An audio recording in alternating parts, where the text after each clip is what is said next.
नमस्कार. सुपर चार चौघी या आपल्या यूट्यूब चॅनलमध्ये मी अश्विनी बर्वे तुमच्या सर्वांचं स्वागत करते. आपण वेगवेगळ्या मैत्रिणींना भेटतो, त्या कोणत्या प्रकारचं काम करतात हे जाणून घेतो आणि गप्पा मारता मारता आपण त्यांच्याकडनं अनेक गोष्टी शिकतो. आज आपल्याकडे एक मालती वागावकर आले आहेत.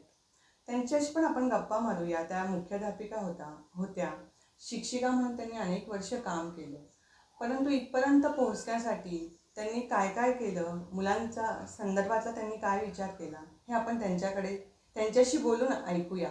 नमस्कार. नमस्कार. या यूट्यूब चॅनलमध्ये तुमचं स्वागत आहे. मुख्य म्हणजे ज्या स्त्रिया चार चौघींसारख्या आहेत परंतु काहीतरी विशेष काम करतात आणि आपण सगळ्याजणी चार चौघीच असतो, परंतु आपलं एक काम असतं आणि त्याच्यात आपण तज्ञ असतो. तर म्हणून ह्या मुलाखती घेण्याचं काम मी करत आहे की मला असं वाटतं हे एक काळाचं डॉक्युमेंटेशन आहे, म्हणजे दस्तऐवजीकरण आहे की काळ कसा होता हे समजण्यासाठी म्हणून हे सगळं आहे. तर तुम्ही आता मी जेव्हा तुम्हाला भेटले पहिल्यांदा किंवा आत्ताही वेळोवेळी मी जेव्हा भेटते त्या प्रत्येक वेळी मला असं वाटतं की तुमच्या मनामध्ये किंवा मतामध्ये एक ठामपणा आहे. जे काही तुम्ही विचार करतात त्याच्यामागे काहीतरी लॉजिक आहे, रिझनिंग आहे आणि हे सगळं आपल्याला आपोआप नाही होत ना. आपण काहीतरी त्याच्यासाठी काम करतो किंवा शिक्षण घेतो तर त्याच्यातून ते होत असतं. आणि बऱ्याचशा या मूल्यांच्या खुणा ज्या असतात त्या असतात आपल्या बाळपणामध्ये, जे लहानपण आपलं कसं गेलं त्याच्यावर असतं. तर तुमचं लहानपण कसं गेलं? लहानपण माझं चांगलंच गेलं. ते कुठे गेलं? आणि ते बार्शीमध्ये. माझा जन्म तसा एडशीच आहे. सध्या धाराशिव, ज्याला उस्मानाबाद म्हणतात, तिथं जे छोटं गाव आहे. गाव खूप सुंदर आहे. आणि त्यानंतर आम्ही बार्शीला आलो आणि पूर्ण शैक्षणिक वातावरण असल्यामुळे शिक्षणाची वाटचाल ही खूप लवकर सुरू झाली आमची. बार्शीत खेडेगाव होतं, कसं होतं? तालुका प्लेस आहे. हो, तालुका प्लेस आहे. पाण्याची कमतरता असल्यामुळे बहुतेक सर्वजण हे शिक्षण जास्तीत जास्त चांगलं असावं ह्या बाबतीत थोडेसे आग्रही असायचे. असं मला आत्ता जाणवतं आहे की नाही, शिक्षण घेतल्याशिवाय आपल्याला पर्याय नाही आहे. आणि माझ्या वडिलांनी पण सांगितलं होतं की तू जे शिकशील तेच तू खाशील. समजायचं नाही आणि नंतर समजलं ते. पण शिक्षणाचं वातावरण खूप चांगल्या प्रकारचं होतं आणि म्हणून शिक्षण होत गेलं. बरं, म्हणजे तिथे पूर्ण कॉलेजचं वगैरे आहे? हो हो, तुमच्या वेळेपर्यंत होतं. हो, तिथे एक चांगली मोठी संस्था आहे. म्हणजे ते संस्थेचं मूळच आहे तिथे. कर्मवीर मामासाहेब जगदाळे यांची ती संस्था आहे. तर अतिशय डिव्होटेड असं ते व्यक्तिमत्व. पाश काहीच नाही, म्हणजे मुलं बाळक काहीच नाही, फक्त संस्थेसाठीच त्यांनी पूर्ण जीवन दिलं. खूप मोठं कॉलेजची बिल्डिंग, लॉचं, म्हणजे भरपूर फॅसिलिटीज तिथे होत्या, फॅकल्टीज होत्या. अशा वाताचं आणि घर माझं जवळच तिथे, त्यामुळे आपोआपच तिथं जाणं येणं जास्त असायचं. आणि माझे वडील पण तिथेच काम करत होते. ते पण शिक्षक होते? ते शिक्षक होतेच, पण त्यांना त्या मुख्य कार्यालयामध्ये त्यांना महत्त्वाचं पद त्या संस्थापकांनी त्यांना दिलं, म्हणून शिक्षकाची नोकरी ते तिथं करायचे. ते काय अंतर्गत असेल ते मला माहिती नाही. व्यवस्थापन त्यांचं चांगलं असेल म्हणून अशा गोष्टी, त्यामुळे ते बघायचे सगळं. आई? आई प्रायमरी टीचर. हो, शिक्षक. हो हो. तुमच्या घरात? आणि भावंड आम्ही 5. त्यातला माझा नंबर 2. मोठी बहीण, त्यानंतर माझा नंबर, त्यानंतर माझा भाऊ आहे आणि त्यानंतर पण भाऊ आहे आणि नंतर बहीण आहे. या सगळ्यांचं शिक्षण त्यावेळेस म्हणजे आई वडिलांनी ठरवलं की केलंच पाहिजे. हो हो हो हो. पण तुम्हाला जेव्हा तुम्ही शिकत असताना तुम्हाला असं काही वाटलं की आपण वेगळ्या सामाजिक कामामध्ये जावं किंवा असं काहीतरी तुमच्यावर संस्कार झाला होता का त्यावेळी? तर थोडंसं म्हणजे शिकत असताना लहानपणी एवढं काही समजत नसतं, पण थोडंसं मोठं झाल्यानंतर आमच्या समोर एक कुंताताई जगदाळे म्हणून राहायच्या. त्या PhD झाल्या, म्हणजे त्यांनी आमच्यासमोरच, मला असं वाटतं की PhDचा अभ्यास करायच्या त्या. PhD झाल्या आणि MAच्या क्लासला त्या शिकवायच्या, म्हणजे एक प्राध्यापक म्हणून. पण त्यांचा दृष्टिकोन हा स्त्रियाविषयी खूप उच्च प्रकारचा होता. त्या लेखिका पण होत्या, बरं. पण त्यांच्याकडे जाणं येणं असल्यामुळे थोडाच त्यांचा संस्कार झाला आणि त्यांना वाटलं की ही मुलगी काहीतरी वेगळं करू शकेल, म्हणून त्या मला वेगवेगळं सांगायच्या. त्यांच्या कुठे भाषणं वगैरे असायची तर तिथे मला घेऊन जायच्या. मग ते ऐकून आपोआपच ते संस्कार झाले आणि मग थोडंसं आपण सामाजिक कार्य करावं असं वाटायचं तेव्हा. पण शिक्षण सोडून ते करायचं एवढी काही हिंमत नव्हती. तुम्ही 10वी झाल्यानंतर लगेचच कॉलेज तिथेच केलं? हो हो, 10वी झाली की मला सायन्सलाच जायचं होतं, कारण मला गणित खूप आवडायचं. बरं. गणितामध्ये आणि विज्ञान पण आवडायचं. बाकीचे विषय असे फारसे मला आवडायचे नाही. अजूनसुद्धा थोडंसं व्याकरणाच्या बाबतीत मी कच्चीच आहे. लक्ष दिलं नाही कधी. पण वाचण्याची आवड आहे. हां. आणि मग त्याच वेळी तुम्ही त्या कुंदाताईंबरोबर कुठे वर्कशॉपला, सेमिनारला गेल्या होत्या कॉलेजमध्ये? हां, कॉलेजमध्ये असताना एक स्पर्धा आयोजित केली होती. मला वाटतं भारतीय अर्थविज्ञान वर्धिनी पुणे. आणि त्यामध्ये स्त्रियांविषयीच काहीतरी एक विषय होता आणि आम्हाला सर्वांनाच, माझ्या आईला, तिथल्या बऱ्याच लेडीजना आम्हाला निबंध लिहायला सांगितला. आमच्या त्या मावशी म्हणायचे मी त्यांना, कुंताताई जगदाळेंना. तर लिहून पाठवून द्यायचा किंवा मी पाठवते असं काहीतरी म्हणाल्या त्या. मग ते आमचे सगळ्यांचेच पाठवले. पण माझा निबंध आहे तो महाराष्ट्रात 2ऱ्या नंबरला सिलेक्ट झाला.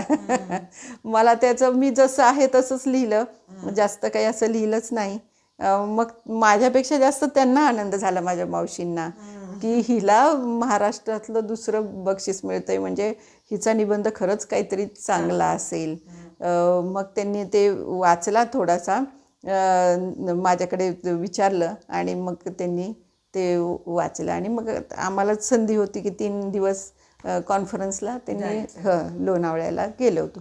तिथे फार म्हणजे अगदी विचारांची उलथापालथ झाली की महाराष्ट्रातल्या सगळ्या जणी, सगळ्या वयातल्या, सगळ्या वयोगटातल्या स्त्रिया तिथे होत्या आणि रात्रंदिवस चर्चा आणि खूप चांगलं वैचारिक असं खाद्य त्या ठिकाणी मला मिळालं. तेव्हापासून तुमची दृष्टी आणखीन बदलली? हो, खूपच बदलली. पण तरीसुद्धा असं वाटायचं की आपलं स्वतःचं असं काहीतरी आर्थिक आपलं पाठबळ असावं किंवा आपलं स्वतः स्वयंपूर्ण असावं. म्हणून मग मी लॉच्या पहिल्या वर्षाला, म्हणजे BSc झाल्यानंतर लॉच्या पहिल्या वर्षाला मी तिथे ॲडमिशन घेतलं. पण त्यात काही एवढं मला सक्सेस मिळाला नाही. 2-3 विषय माझे राहिले तेव्हा. मला ते समजलंच नाही, कारण तासच व्हायचे नाही. एकदमच वेगळं असं, ते भाषा वेगळी, सगळंच वेगळं होतं.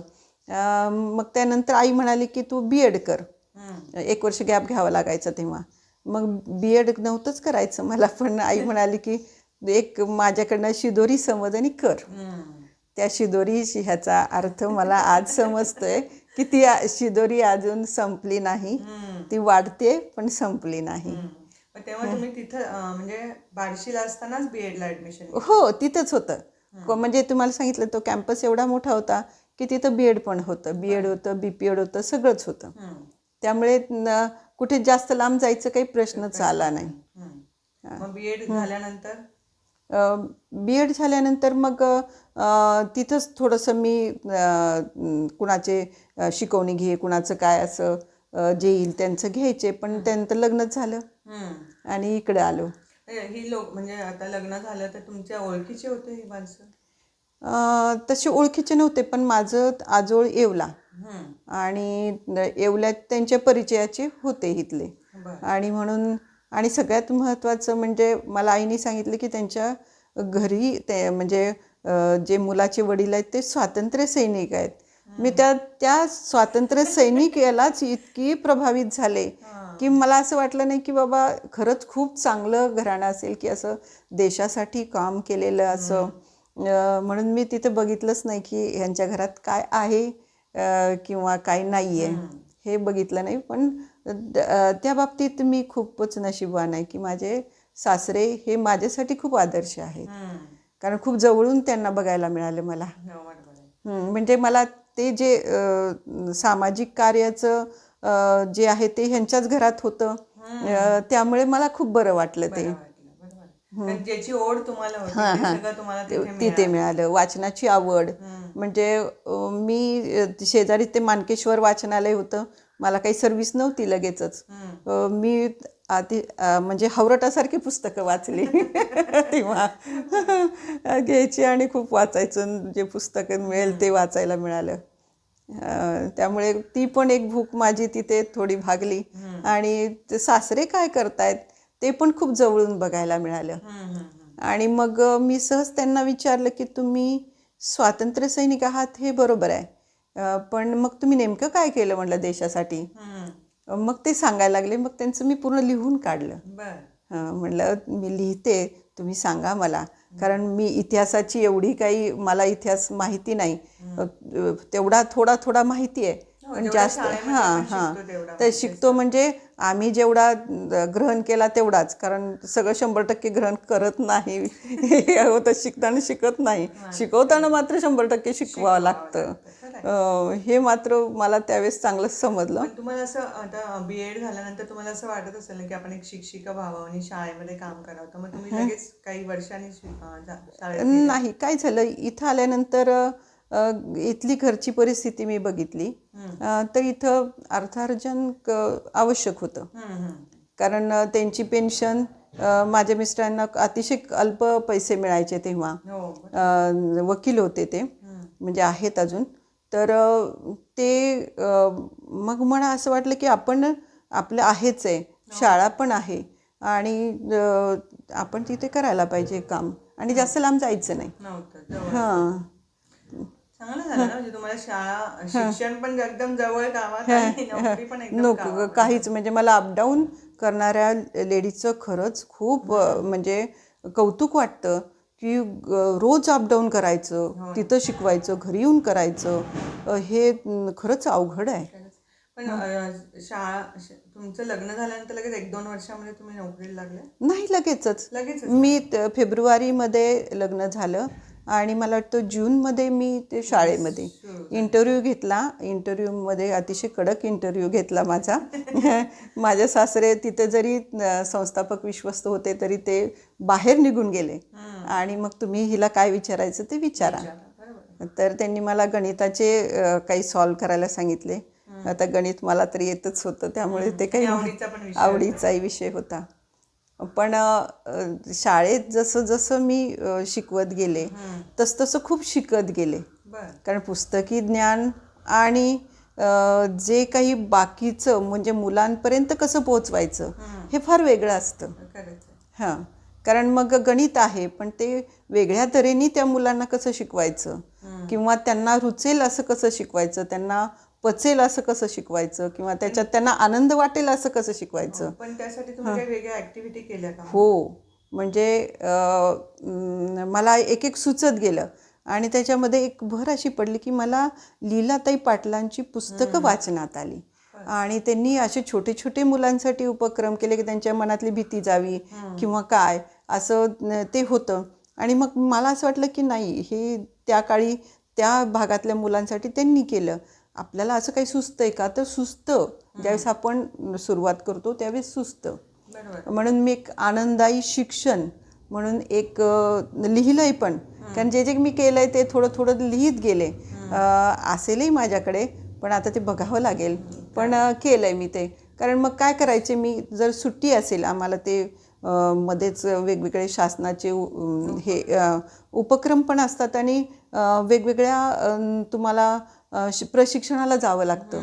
पण एकदा असं झालं की प्रशिक्षण आम्हाला जाहीर झालं आणि म्हणजे आम्हाला जावं लागत होतं. आणि तिथं अचानक म्हणे की जे काही जे BSc BEd आहेत त्यांनी नाही आलं तरी चालेल. मग आम्ही शाळेत आलो की बाबा आता काय करायचं, आम्हाला तिथून तर काय म्हणाल तुमची काही आवश्यकता नाही आहे, तुम्हाला काय हे शिकवणं म्हणजे सोपं आहे, ते तुम्हाला ते येतच आहे. मग शाळेत गेल्यानंतर शाळेत मुलांना सुट्टी. मग मी म्हटलं की नाही, आम्हाला आता हे 5-6 दिवस जाणार आहे. म्हणजे दर शनिवारी वगैरे असं काही ते शुक्रवारी असायचं वाटतं. तर दर शुक्रवारी असं 2 महिने होतं ते. मग मी ह्यांची विश्वस्तांची परवानगी काढली की मी मुलांना बोलवत जाईल आणि मुलांचे उपक्रम घेत जाईल.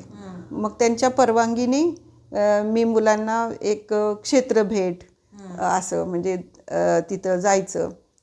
बर्फाचा कारखाना असेल, कुठं ते प्लास्टिकचे जे आपल्या परिसरामध्ये आहे ते त्याला भेट द्यायची आणि खूप छान अनुभव आले. मुलंच ते इंट्रोड्यूस करणार.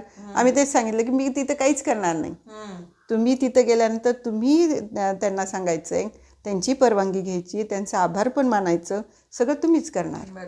म्हणजे मुलांना लीड घ्यायला लावून तुम्ही हो ते, हो काम केलं. आम्ही तसंच केलेलं आहे. आम्ही म्हणजे शिक्षक म्हणजे त्यांच्या पाठीमागे सगळं मुलांनीच तयारी करायची, मुलांनीच बोलायचं. बरोबर. खरं खरं शिक्षण हे असंच असतं की कसं शिकायचं हे त्यांना समजलं पाहिजे. आपण शिकवून मुलं शिकत नाही, हे कसं शिकायला पाहिजे हे त्यांना कळलं म्हणजे शिक्षण आहे खरं तर. परंतु आपल्याला काय वाटतं की आपण शिकवतो मग त्यांना कळतं, असं नाही.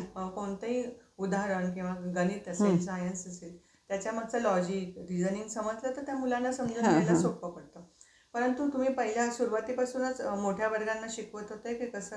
नाही, सुरुवातीला एकच सत्रामध्ये शाळा होती, त्यामुळे जे वर्ग मिळेल त्या वर्गाला शिकवलं. पण त्याच्यानंतर मी सकाळ सत्राला होते बरेच छोट्या वर्गाला. मग छोट्या वर्गाला नंतर असं आलं की BSc BEd छोट्या वर्गाला कशाला, मग मोठ्या वर्गाला असं हे झालं. पण हे जे आहे की मुलांना शिकवण्यापेक्षा शिकवायला प्रवृत्त करणं, आणि ते प्रश्न कसे विचारतील ह्याच्यासाठी मी क्षेत्रभेट घेतली होती. तुम्ही जायचं तिथे त्यांना प्रश्न विचारायचे आणि मग ते उत्तरं देणार. तसं ते काहीच बोलणार नाही म्हणलं. मग तुम्ही प्रश्न विचारा. मग प्रश्न विचारायला ते शिकले. आणि मोकळ्या वातावरणामध्ये तिथे कसलाच नाही, फक्त म्हणलं आपल्याला रस्त्याने जाता येता शिस्त पाळावी लागेल. हां, ते कसं जायचं कसं यायचं हे तुम्ही ठरवायचं, पुढचं आणि मागचा मी असणारच आहे. बऱ्याच वेळा असं होतं म्हणजे आपण शिक्षक म्हणून वेगवेगळे विषय शिकवतो पण, आणि 8वी 9वी 10वीचे जे विद्यार्थी असतात किंवा आणखी ते लहान विद्यार्थी सुद्धा, पण खूप वेळा शिक्षकांची आणि पालकांची तक्रार असते की मुलं ऐकत नाही. तर यावेळी तुमच्या समोर असं कधी आलं होतं का की मुलं ऐकत नाही, तर अशा वेळी काय करायला पाहिजे किंवा का ऐकत नाहीत मुलं, असा काही तुम्ही विचार केला होता का? हो, विचार केला. सुरुवातीला मी सुद्धा मी मगाशीच म्हटलं की मी शिकत गेले. सुरुवातीला मी पण खूप ॲग्रेसिव्ह होते. मुलांना आपण एवढं शिकवतो तर मुलांना का बरं समजत नाही, असं थोडं वाटायचं. मग नंतर थोडीशी मला अक्कल येत गेली की नाही बाबा, मुलं ही शेवटी त्यांना पण काहीतरी ज्ञान असतं, त्यांचं ऐकून घेतलं पाहिजे, मग ते आपलं ऐकतात जास्त चांगल्या प्रकारे. मग त्या प्रकारे कम्युनिकेशन होऊन आम्ही पुढे जायला लागलो. आत्ताच मी तुम्हाला एक उदाहरण सांगते की ज्यामुळे अतिशय मला असं वाटायला लागलं की मी त्यांच्यापेक्षा खूप कमी आहे. ते क्षेत्रभेटीच्या वेळीच आम्ही कोठूरच्या त्या फाट्यावर एक मंदिर आहे, मला वाटतं हनुमानाचं मारुतीचं मंदिर आहे. तिथं आम्ही जेवायला बसलो होतो, सगळे डबे आणले होते, जेवायला बसलो. आणि त्यावेळेला उसाच्या बैलगाड्या जायच्या. तर त्या उसाच्या बैलगाड्यात जवळ थोडा चढ आहे, तर ते बैल बसूनच घेतलं. हो, आणि ते सगळं असं ते त्याच्या ह्याच्या कलंडले थोडंसं तिकडे. मुलांनी माझी परवानगी सुद्धा घेतली नाही. अशी 20-25 मुलं पळाली आणि ते उचललं आणि त्या बैलाला मग त्या ह्यांनी उभं केलं आणि ते ढकलत नाही त्यांनी हे केलं. जेवढ्या काही तिथं गाड्या गेल्या त्याला सगळ्यांना त्यांनी ढकललं. किती छान. आणि मग हा जो मी तर त्यांना काही सांगितलं नाही, पण त्यांच्याकडून मला किती शिकायला मिळालं की अशा प्रसंगाला माणसाने काय केलं पाहिजे. माणुसकी जागृत त्या मुलांमध्ये किती असते. आपण विचार करतो की अरे माझ्याच्याने होईल का, मला लोक काय म्हणतील, पण ती मुलं विचार नाही करत. हात द्यायचा. हां, ते योग्य करतात.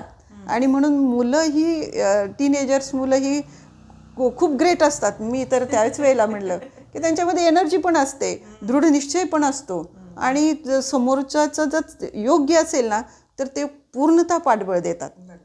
परंतु आता ही मुलं म्हणजे जशी एनर्जी असते, त्यांना वेगळं काम करायची इच्छा पण असते, पण बऱ्याच वेळा काय होतं की त्यांच्या मनामध्ये आकर्षण निर्माण होतं, कारण त्या वयात ते वय असतं टीनेज, तर मुलगा मुली यांच्याबद्दल असतं, तर अशा प्रकारचा प्रसंग पण तुमच्या आयुष्यात आले होते का कधी? हो, भरपूर.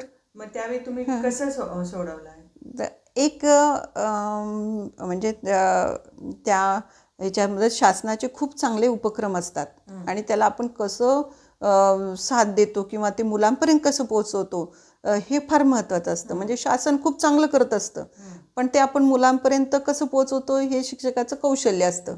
तर ते मला असं वाटतं की हिमोग्लोबिनबद्दल एक प्रशिक्षण होतं आणि त्या प्रशिक्षणामध्ये मला वाटतं 5 दिवस सिव्हिलला होते आणि ते सगळं झाल्यानंतर त्याच्यामध्ये पण हे होतं की मुलं आणि मुलीमध्ये आकर्षण निर्माण होतं हे नैसर्गिक आहे. नैसर्गिक आहे आणि ते असावं पण लागतं.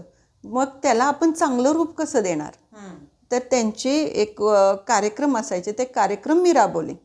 म्हणजे आकर्षण काय आहे आणि प्रेम काय आहे. आणि मग त्याच्यात प्रश्न असायचे की एखादा प्रश्न असा असायचा की एक मुलगी आहे, ती 14 वर्षाची आहे आणि तिला काहीतरी 16 वर्षाच्या मुलाबद्दल आकर्षण निर्माण झालेलं आहे, ती त्या मुलाबरोबर पळून जाणार आहे. असा प्रश्न मुलांना द्यायचा की अशा वेळेस त्या मुलीनी काय करावं किंवा त्या मुलांनी काय करावं. म्हणजे मुलींनी काय करावं हे मुली उत्तर देतील, मुलांनी काय करावं ते मुली. पूर्ण सभागृह भरलेला आणि त्यांच्यावर आम्ही कार्यक्रम राबवलेला आहे की मग शेवटी की प्रेम म्हणजे काय आणि आकर्षण म्हणजे काय. आम्ही आता ते प्रेमाची व्याख्या तर अजूनही कुणीच पूर्णतः करू शकत नाही, पण त्या मुलांपुरतं आम्ही सांगायचं की हे आकर्षण असतं आणि हे आकर्षण हे ज्यावेळेस आपण खूप मोठे होतो त्यावेळेस ते जर त्या मुलीबद्दल किंवा त्या मुलाबद्दल आपल्याला काय वाटलं तर ते प्रेम असतं की जे दीर्घकाळ आपल्यामध्ये असतं ते. पण सध्या तर तुम्ही कशाला जास्त लक्ष दिलं पाहिजे? तुमच्या अभ्यासासाठी, तुमचं करिअर घडवण्यासाठी, तुमचं व्यक्तिमत्व घडण्यासाठी ह्याकडे तुम्ही एकमेकांना सपोर्ट करा, पण त्यामध्ये पडू नका. आपल्या आईवडिलांना सगळ्या गोष्टी सांगा. आणि दुसरं आम्ही मुलींचा फक्त एक मी शेवटपर्यंत राबवलेलं आहे ते मुलींचे प्रत्येक म्हणजे 7वीपासूनचे 7वीच्या सगळ्या मुली एकत्र करायच्या एक दिवस, 8वीच्या करायच्या, 9वीच्या करायच्या, 10वीच्या. म्हणजे ती 7वीला आलेली मुलगी 8वीला पण आमच्यासमोर येते, 9वीला पण 10वीला. आणि एक आम्ही त्यांना सांगितलेलं असतं अतिशय निक्षून किंवा अतिशय त्यांच्या मनामध्ये कोरेल असं, कोणत्याही पुरुषाबरोबर, आम्ही जास्त म्हणायचं की कोणत्याही, त्याला किती अंडरलाईन करायचे तुम्ही ठरवा, कोणत्याही पुरुषाबरोबर एकटं जायचं नाही, केव्हाही एकटं जायचं नाही. आणि तुम्हाला केव्हा पण आम्हाला काही वाटलं की त्याच्याबद्दल तर आमचे फोन नंबर घ्या, आम्ही लेडीज होतो, तुम्ही रात्री 12ला जरी फोन केला तर आम्ही त्यावेळेस तुमच्याकडे उपलब्ध होऊ. असं नाही की 12ला काय फोन करायचा असं नाही. ह्या पण गोष्टी तुम्ही शाळेमध्ये राबवत होत्या, म्हणजे मुलांचं मन जाणून घेऊन त्यानुसार काही उपक्रम करायचे आणि शिकवणं तर चालूच होतं. पण तुम्ही एक सायन्सच्या टीचर होता, तर सायन्सचे टीचर म्हणून आपल्यामध्ये काय गुण असले पाहिजेत असं तुम्हाला वाटतं? त्यापूर्वी मी थोडंसं एक सांगू इच्छिते की एक माझं असं झालं की ह्या तमाकाशी सांगत होते, एक वेळेस एखादी मुलगी नाही शिकली, कमी शिकली तरी चालेल, पण तिचं आयुष्य बर्बाद व्हायला नको, ह्याचं आम्ही थोडंसं कटाक्षाने घेतलं. आणि त्यानंतर विज्ञान, हे जे विज्ञान आणि गणित, तसं विज्ञान आणि गणित हे आपल्याला पदोपदी लागणारं असा विषय आहे. तर ते शिकवत असताना त्यांना त्यांच्या प्रॅक्टिकली जास्त मी शिकवलं. म्हणजे विज्ञान तर प्रत्येक वेळेला प्रॅक्टिकल शिवाय मी ते शिकवलंच नाही. वर्गामध्ये ते काय असेल ते आणणं, करणं, त्यांना मुलांना करायला लावणं. आम्ही तर ते आम्ही करायचोच. फक्त जे काही कॉन्सन्ट्रेटेड वगैरे असायचे त्यांना आम्ही म्हणायचं की तुम्ही जरी म्हणलात तरी आम्ही तुम्हाला देणार नाही, तुमचं वय नाही आहे तेवढं. आणि त्याला एक्सक्यूज नसतं केमिकलला शेवटी. तर ते काही माझं काही मन हे असेल किंवा तुम्ही काही म्हणा, पण मी तुम्हाला त्याला हात नाही लावू देणार आहे, मी स्वतः करेल. आणि गणिताचं सुद्धा मी मुलांकडनं शिकले की प्रॅक्टिकल गणित कसं शिकवायचं किंवा कसं शिकायचं त्यांनी. म्हणून मी मागे पण एकदा बोलले की स्क्वेअर मीटर दाखवा मला, असं मी एका मुलाला म्हणाले. तर तो मुलगा असा गप्पच बसला. त्यांनी मला स्क्वेअर मीटर असं लिहून फक्त दाखवलं म्हणलं बरं ठीक आहे म्हणलं. म्हणून मग मी म्हणलं की नाही ह्या मुलांना माहितीच नाही आहे, तर आपण ते सांगितलं पाहिजे. म्हणून मग वर्गात पहिले स्क्वेअर मीटर काढायला लावायचे सगळ्यांनाच, वर्गाच्या बाहेर कुठे असेल तिथे. आणि मग ते अशा रीतीने ते 8वीचं मी प्रॅक्टिकल मॅथमॅटिक्स हे सुरू केलं. त्यांची वही वेगळी असायची आणि दोंडी परीक्षा माझी त्याच्यावरच असायची. तुम्ही जेवढं करायचे तेवढं. मग कॉम्प्युटरचा उपयोग करा, मोबाईलचा करा, अजून काय करा तुम्ही मॅन्युअली. म्हणजे ते त्यांना गणितामध्ये त्यांना विचार करणं हे. आणि रामानुजन तर मी प्रत्येक 8वीच्या मुलांना पहिलं सुरुवातच रामानुजनपासून असायची. रामानुजन म्हणजे खूप ग्रेट. आणि त्यांनी काय केलं, 4थीत असताना काय केलं, तर आपण सुद्धा करू शकतो. विचार केला पाहिजे आणि अंक तुमच्याशी बोलले पाहिजेत. आणि बोलतात म्हणलं. ते मुलं मला हसायची की अरे अंक बोलतात असं कसं काय. ज्यावेळेस त्यांना मी म्हणायची की ही तारीख आहे, ह्या तारखेचं तुम्हाला काय करता येतं सांगा, मग ते फळ्यावर येऊन करायचे. म्हणलं ह्यालाच बोलणं म्हणतात. दाखवूनच द्यायचं. अगोदर थोडंफार असायचं ते वर्गात गेल्यावर, मग काय जे असेल ते. पण खूप वेळा असं दिसतं की खूप लोकांना गणिताची भीती वाटते. काय कारण असेल बा? तुम्ही मॅथ्सचे शिक्षिका म्हणून मला विचारायला. गणिताची भीती म्हणजे कसं की ते जे त्यांचं बेसिक जे असतं ते त्यांचं क्लिअर नसतं. आणि कुणीतरी सांगितलेलं असतं की नाही बाबा गणित म्हणजे फार अवघड विषय, असं ज्यावेळेस त्यांना वाटतं ना, त्यावेळेस ते मनात तीच भीती असते. खरं तर त्याला गणित येत असतं. ह्याचं उदाहरणच माझ्या बाबतीतच झालं की मला 10वीला गणित म्हणलं की मी म्हणलं मी 10वी पासच होऊ शकणार नाही. आणि मग मला एक शिक्षक लाभले. त्यांचं जे मी ऋण आहे ते अजूनही विसरलेली नाही किंवा मी ते पूर्ण करू शकणार नाही. पण त्यांनी मला 3 महिन्यात पूर्ण वर्षभराचं शिकवलं. आणि ते इतकं परफेक्ट की मी आता गणित विसरूच शकणार नाही. म्हणजे मी अगदी काठावर पास होणारी, मला बोर्डाच्या परीक्षेत 141 मार्क होते 150 पैकी. म्हणजे त्यांनी गणित समजून दिलं, माझ्या मनातली भीती घालून दिली. आणि हेच मी मुलांना पुढे देते आहे की नाही बाबा, माझं उदाहरण मी त्यांना प्रत्येक वेळेला देते की मला असं होतं की मी ह्याच्यातून असा मार्ग काढला आणि मी पुढे गेले. एक साधी शिक्षिका ते मुख्याध्यापिका इतका प्रवास तुम्ही पूर्ण केला, तर ह्या दोन्ही याच्या प्रवासामध्ये काय वेगळेपण आहे किंवा काय साम्य आहे? साधी शिक्षिका म्हणजे मुलांचं आणि आपलं एवढंच कम्युनिकेशन असतं. आणि मुलांसाठी आपण करत असतो, पण त्याला थोडंसं पाठबळ शाळेचं पण लागतं की काही एखादे उपक्रम वगैरे करायला. आणि शाळा देते, तुमचे उपक्रम चांगला असेल तर शाळा तुम्हाला पाठबळ देतेच. म्हणजे कुठली शाळा अशी नाही की ते देत नाही. पण सुरुवातीच्या काळात ते सुद्धा आपल्याला आजमावून बघतात की नक्की हे काय करतात की नाही. तसं झाला पण होता प्रसंग. पण मी पण त्यावेळेस काही एवढं हे मनावर घेतलं नाही की नाही मला हे करायचं आहे, हे मुलांसाठी करायचं आहे, बघूया काय होतंय. की प्रॅक्टिकली त्यांचं काही करून घेतलं तर ते किती काळ लक्षात ठेवतात. म्हणजे ते ह्या वर्षापुरतं लक्षात ठेवतात की अजून 2 वर्षांनी विचारल्यानंतर. म्हणून मी फक्त ते सोलर सिस्टीम जे आहे, म्हणजे मराठीमध्ये मी सूर्यमाला 6वीच्या मुलांची करून घेतली. आणि करून घेतली, सगळं छान झालं. आणि त्यांना मी 8वीत गेल्यानंतर प्रश्न विचारला, मध्ये काहीच बोलले नाही. 8वीत गेल्यानंतर विचारल्यानंतर त्यांनी बरोबर त्याची उत्तरं दिली. मग हे तर शिक्षण शास्त्रज्ञांनी सांगितलेलंच आहे. पण त्याचं प्रत्यक्ष उदाहरण मला बघायला मिळालं किंवा त्या मुलांना सांगितलं की आनंददायी शिक्षण, आनंदाने शिका तुम्ही. आणि मुख्याध्यापिका म्हणून तुम्ही काम करताना काही अडचणी आल्या की तुम्हाला आणखीन काही वेगवेगळ्या गोष्टी करता आल्या? मुख्याध्यापक म्हणून काय होतंय की मुलांशी जास्त संपर्कच राहत नाही. म्हणजे जे केंद्रबिंदू विद्यार्थी असतो त्याचा आणि मुख्याध्यापकाचा जास्त संबंध राहत नाही. कारण जसं आपण वर्गावर गेल्यानंतर मुलांशी बोलतो तसं इतर कामं, शासनाची कामं असतील, बाकीची कामं असतील, मुलांसंदर्भित पण कामं असतात, पण ती काय म्हणायचं पुढच्या स्टेजवरची असतात. थेट मुलांशी फार कमी कम्युनिकेशन असतं. पण मग हे फक्त मला थोडंसं वाटायचं, पण मग मी त्याची भरपाई केलेली आहे. कारण मी सकाळी 6ला बॅडमिंटनच्या कोर्टवर असायचे आणि ते मुलांची माझी जी असायचं की नाही मुलं हे पाहिजेच आपल्याला कुठल्याही आपण मुख्याध्यापक असो नाही तर कोणी असो. मग ती ते माझी भूक तिथे भागली की मुलांशी बोलणं. मुलांबरोबर खेळायचे बॅडमिंटन. हो, मुलांबरोबर मी डबल्समध्ये कायम असायचे त्यांच्याबरोबर. म्हणजे त्याच्यात दोन माझे एक असायचे की मुलांना पण आलं पाहिजे ते आणि शिवाय माझा पण व्यायाम व्हायचा. मी इतर व्यायाम करायचं काही गरज नाही, स्वार्थ पण आणि परमार्थ पण असं मी, आणि वेळेचं पण बचत व्हायची आणि मुलांना त्यात इंटरेस्ट होता आणि मग मुलं तिथं यायची, मुलं असतील मुली असतील. पण आता तो मगाचा प्रश्न होता की आकर्षण किंवा काय, जर त्यांचं गोल ठरलेलं असेल तर ते आकर्षणाच्या भानगडीत पडत नाहीत.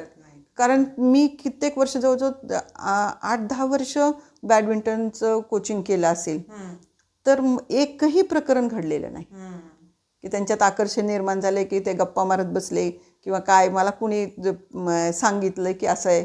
एकमेकांना ताई दादा म्हणूनच ते संबोधायचे. हे बॅडमिंटन तुम्ही ह्या शाळेत आल्यानंतर सुरू केलं होतं की आधीपासूनच करत होते? मला थोडंसं येत होतं पण त्याचं टेक्निकल नॉलेज किंवा पूर्णतः त्याचे नियम हे नव्हते माहिती. पण मकरंद देव सर आहेत एक नाशिकमध्ये कोच आहेत, ते चांगले आहेत. त्यांना मी म्हणाले की मग ते म्हणाले की मीच येत जाईल आठवड्यातून एकदा शिकवायला फ्रीमध्ये. ते मोटरसायकलवर फ्रीमध्ये येऊन मुलांना शिकवायचे ते नियम वगैरे, आणि सगळे नियम त्या नेटवर वगैरे असतातच, ते बघून आम्ही परफेक्ट झालो. म्हणजे आम्हाला जेवढी उंची पाहिजे होती त्या कोर्टची तेवढी नाही मिळाली, पण तिथे सुद्धा मुलं तयार झाली. पण एक आहे, मला त्या मुलांना मी त्याच्यात का सामावून घेतलं की मुलं खेळात असली तर ते जास्त प्रगती करतात. एक तर ते कॉन्सन्ट्रेशन होतं. तुम्हाला शटल मारायचं आहे तर ते काही विचार करून मारावं लागत नाही, इन्स्टंट तुम्ही निर्णय इन्स्टंट घेतले पाहिजेत. काही निर्णय इन्स्टंट घ्यावेच लागतात, तुम्हाला त्याच्यात डिले करून चालत नाही. आणि डोळ्याचा व्यायाम होतो, सगळ्याच गोष्टीचा तिथे व्यायाम होतोय.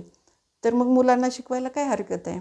म्हणजे माझा पण होतोय, त्यांचा पण होतोय, आणि एक मुलांमधलं चांगलं जी गोष्ट आहे ती पण मला पाहायला मिळते.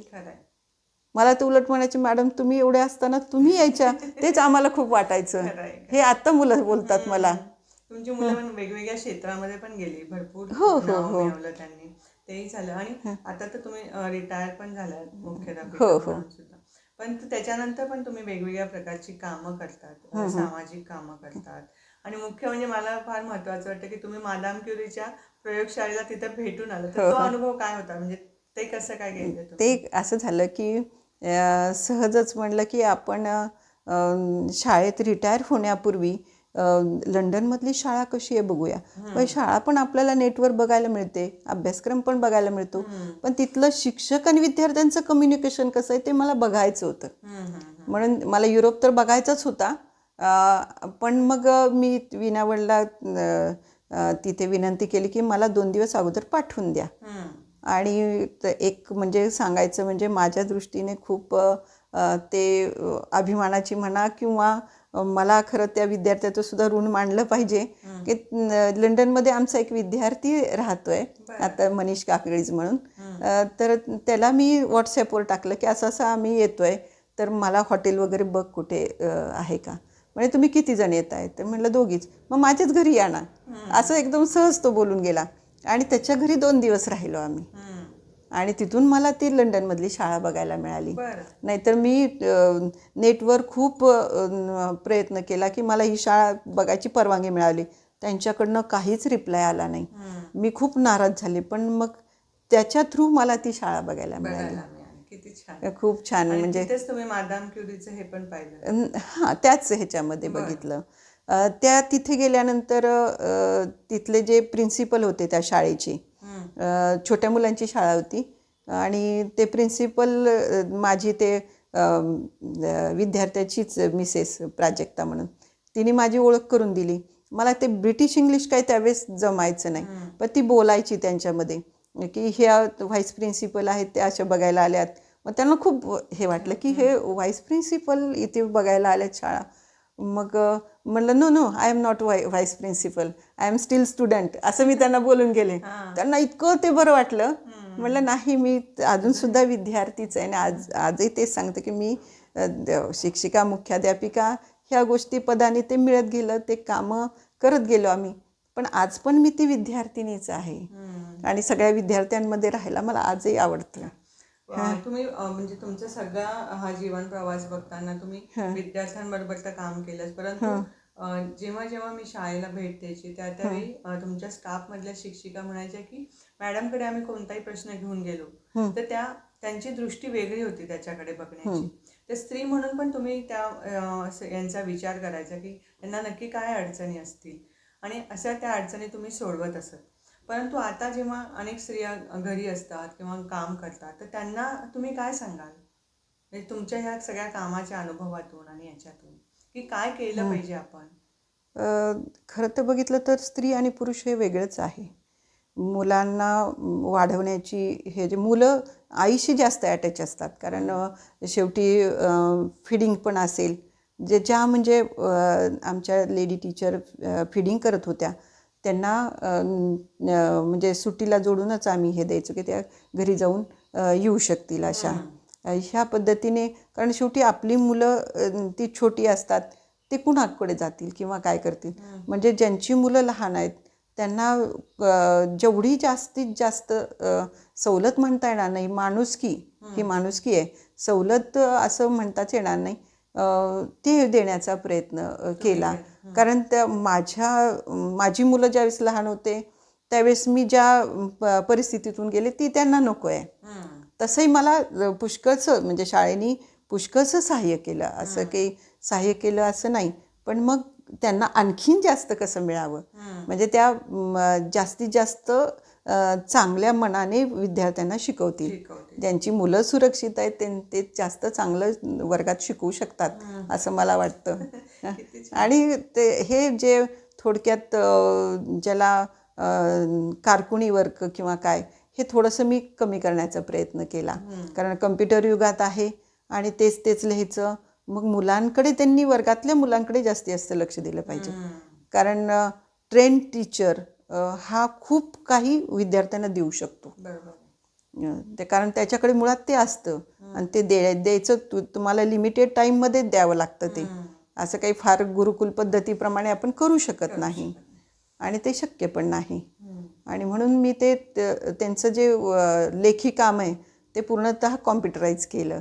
समाजातल्या वेगवेगळ्या स्त्रियांमध्ये तुम्ही वावरता काही ना काही कामासाठी, तर तुम्हाला असं काही वाटतं का, काही सांगितलं पाहिजे आपण या स्त्रियांना? एक माझं त्यावेळेस खूप मी नाराज झाले होते मध्यंतरी, म्हणजे त्याला 20-21 वर्ष 15-20 वर्ष झाली असतील, की सर्रास बायका गर्भलिंग तपासणी करायच्या. माझ्यावर पण तसं प्रेशराईज झालं होतं माझ्या स्वतःचं. तर मी काही माझ्या नवऱ्याचं ऐकलं नाही. म्हटलं नाही, मी नाही करू शकणार, कारण मी त्याच्या अपोजच होते. आपला स्वतःचा आहे आणि त्याची जबाबदारी आपणच घेतली पाहिजे. आणि ते मी अर्थार्जन करत असल्यामुळे मी तेवढं स्ट्रॉंगपणे, आणि माझा थोडासा होतच आहे की स्त्रीविषयक बघण्याचा दृष्टिकोन, त्यामुळे मी काही ते गोष्टीकडे वळले नाही. आणि मुलगा झाला मला आणि त्यामुळे म्हणजे मुलगा हो किंवा मुलगी हो, मला काही त्याच्यात हे नव्हतं. हां, पण ते समाजाला मान्य नव्हतं ना, माझ्या सासूबाईंना नव्हतं मान्य की हिला आता पहिली मुलगी झाली, दुसरी मुलगी झाली तर काय असं. पण मुलगा झाल्यानंतर सगळे गप्पच बसले. मी पण काही फार मला मुलगा झाला असं काही फार मला वाटलं नाही, पण मी त्या गोष्टीकडे वळले नाही. धाडस तुम्ही दाखवलं. हो. आणि मला एखादी गोष्ट नाही पटली ना तर मी ते नाहीच केलेली आहे. त्यामुळे मी मनाने अजूनसुद्धा खूप म्हणजे कुठेही मला क्लेश वाटणार नाही किंवा मी असं केलंय किंवा काय असं कधीच वाटत नाही. स्त्रियांनी सुद्धा आपण एक ठाम राहिलाच पाहिजे तरच तुमची व्हॅल्यू राहील. आणि इंडिपेंडंट पण राहिलं पाहिजे. इंडिपेंडंट पण असले, आपले विचार तरी पाहिजे इंडिपेंडंट. थोडं त्याला अपोज खूप होतो, तेवढं सहन करण्याची तुमची हे पण पाहिजे, ताकद पण पाहिजे. असं वाटतं की आपण आपल्या नवऱ्याचं नाही ऐकलं तर आपल्याला समाजामध्ये थोडंसं वेगळं होतं वातावरण, पण ती तुम्ही रॉंग काळ पण गोष्टीला वेगळा होता. नाही, तुम्ही चुकीच्या गोष्टीला प्रोत्साहन दिलं नाही ह्याचं समाधान आपल्याला असतं. हो खरं. हां. आणि आणि काही दिवसांनी ते बरोबरच असतं, कारण शेवटी राईट ते राईटच असणार आहे. राईटच असणार, खरंच आहे. किती छान. मैत्रिणींनो, आपल्याला मालतीताईंना जेव्हा भेटतो तेव्हा आपल्याला असं वाटतं की ह्या इतके शांतपणे इतके मोठे मोठे विचार त्या मांडतात, पण असा खूप आक्रोश करून खूप कर्कशपणे त्या कोणत्याही गोष्टी आपल्याला सांगत नाही. आता सुद्धा त्या सांगतायत की स्त्रियांनी ठाम राहिलं पाहिजे, आपल्या मतावर त्यांचा विश्वास असला पाहिजे, निर्णय घेता आला पाहिजे, इंडिपेंडंट असलं पाहिजे. ही किती सुंदर आहे की नाही.